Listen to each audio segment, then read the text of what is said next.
ఇప్పుడు ఇశ్రాయేలు ప్రజలు పడుతున్నటువంటి వేదన చూశాను అన్నాడు. చూశాను, ఇంకేం చేయను బాబు అని చెప్పేసి వెళ్ళిపోయాడు. ఇంకేం ప్రయోజనం ఉంటుందా? లేదు. ఆ చూసిన దేవుడు ఖచ్చితంగా వాళ్ళ మొర నుంచి విడిపించాలా, వాళ్ళ భారం నుంచి విడిపించాలా, వాళ్ళ దుఃఖాన్ని దేవుడు తీసివేయాలా. అప్పుడు కదా మేలు. కాబట్టి చూసిన దేవుడు ఏం చేశాడంటే ఇప్పుడు మోషేని పిలిపించాడు.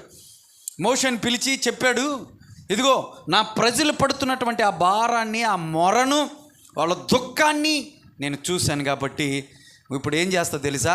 ఇశ్రాయేల్ ప్రజలంతా కూడా నువ్వు విడిపించాలా. వాళ్ళని విడిపించటానికి నిన్ను నాయకుడిగా నేను పెడతా ఉన్నాను మోషే, ఎల్లో అని మోషేని పిలిచి తర్ఫీదు ఇచ్చి, ఎన్ని సంవత్సరాలు? 40 సంవత్సరాలు తర్ఫీదు ఇచ్చాడంటే దేవుడు. ఇచ్చి ఆ ఫరో దగ్గర